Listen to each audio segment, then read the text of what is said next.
with Dr. Wayne this morning, and this is cool. You just did this cool trip, and is this what doctors do to stay healthy? I'm not sure to stay healthy or a little bit of a hard reset. You know, you've done many changes in your life, writing a book, you've traveled and so forth, and I think a lot of guys, I'm 43, a lot of us are trying to figure out what we're doing with ourselves and what's on the finally bucket growing list. up. We're finally coming 20 years too late. But we're coming to terms with the fact that we're adults, right? Right. But, you know, we're all trying to kind of figure out, kind of like with Umbrella Week, right? I mean, people are trying to understand, what are we here for? What's our purpose? How are we going to make a difference? How are we going to leave a legacy? How do we learn constantly? How do we laugh wholeheartedly? How do we live fully? You know, and for me... Are those things that doctors... I know that my traditional doctor doesn't really talk to me about, so what are your hopes and dreams? You know, he just asks me what's aching. Yeah.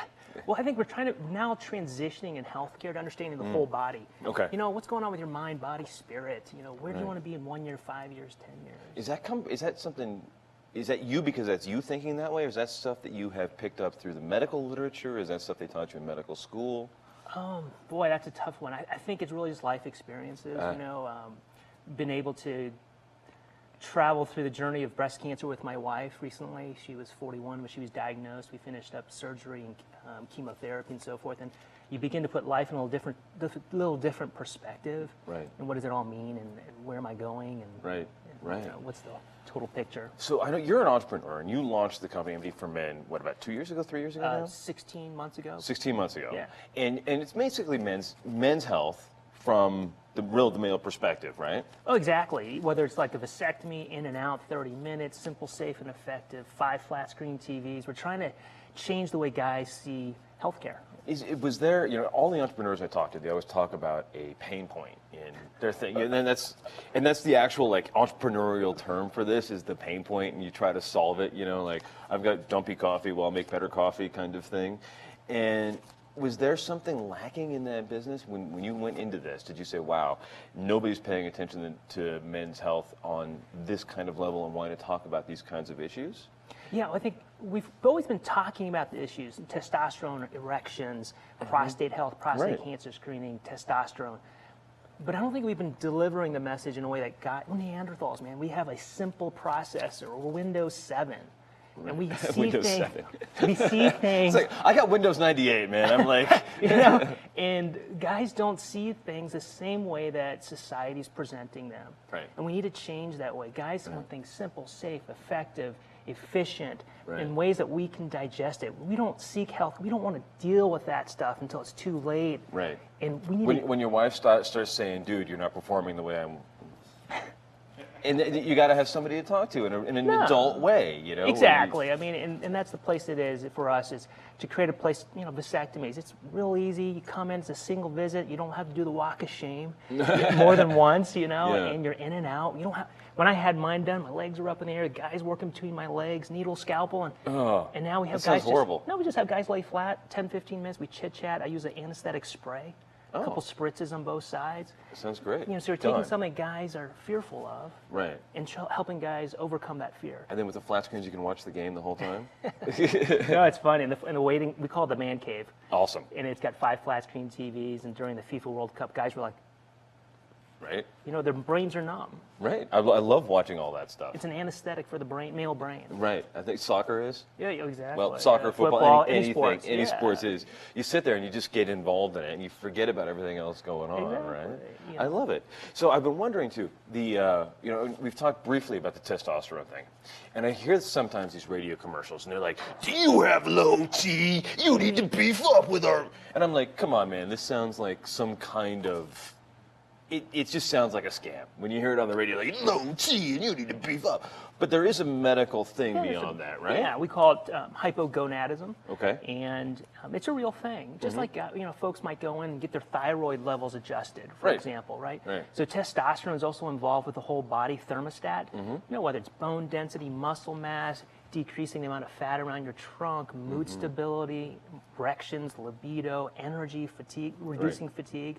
And same thing, you know, at MDforMen, we're not trying to make guys 18 again or make guys supermen. We're just trying to adjust that thermostat to help improve the quality of life. You're not trying to get like the roided up guys. Huge. Yeah, and, you know, it's a good thing Arnold Schwarzenegger is going to be taking over The Apprentice. You know, he can be a proponent for just men's health for everybody. Right. See, I think he's in a very unique position to be able to do that. I think a lot of people are.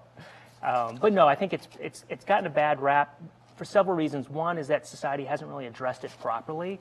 And then the gym, folks in the gym and so forth on the internet started using alternative therapies. You got to worry about prostate cancer, sleep apnea, worsening prostate cancer, worsening voiding, making your blood too thick, clots in your lungs, clots in your legs, heart attack, stroke, things like that. And if you use basically the non-medical kinds of techniques, right? Or even if you just don't regulate it or monitor it properly. You know, providers, guests, everyone has to realize that just because some is good does not mean more is better. Right. Yeah, because at some point then all of us end up looking like Arnold. And we don't want that, right? Well, there's a lot of harmful things, whether it's infertility, stroking out, heart attack, death. I mean, those are big deals.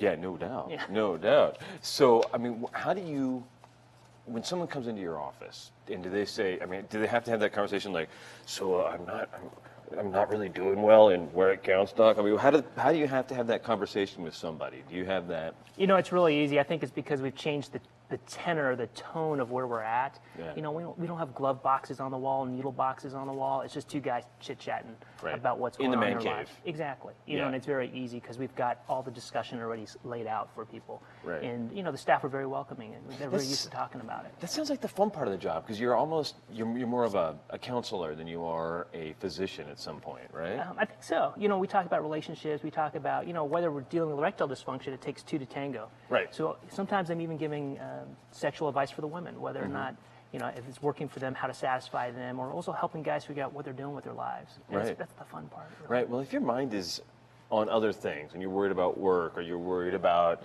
being sick or you're worried about something else happening, it's hard to perform in certain circumstances, right? Well, exactly. For guys, especially in our middle ages here, we find that for guys to perform sexually or in life, you know, we got a lot of static in our brains, mortgage, you know, work, wife, partners, kids, and sometimes we have too much static. Wait, you just put all this stuff in my head. I got to take a minute.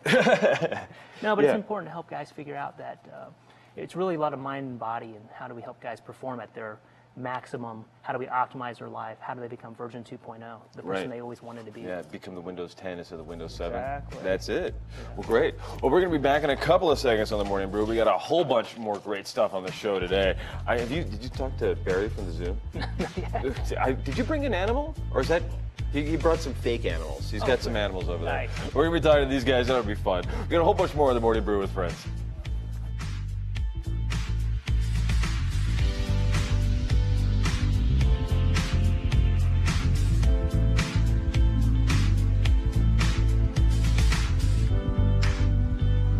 There are very few signs and symptoms of prostate cancer. Prostate is a cancer that can be eliminated if you have early detection. My advice is to have a doctor in your life that you can trust and count on. Go talk to a doctor. It could save your life. Get screened today. Call now or log on to MDforMen.com.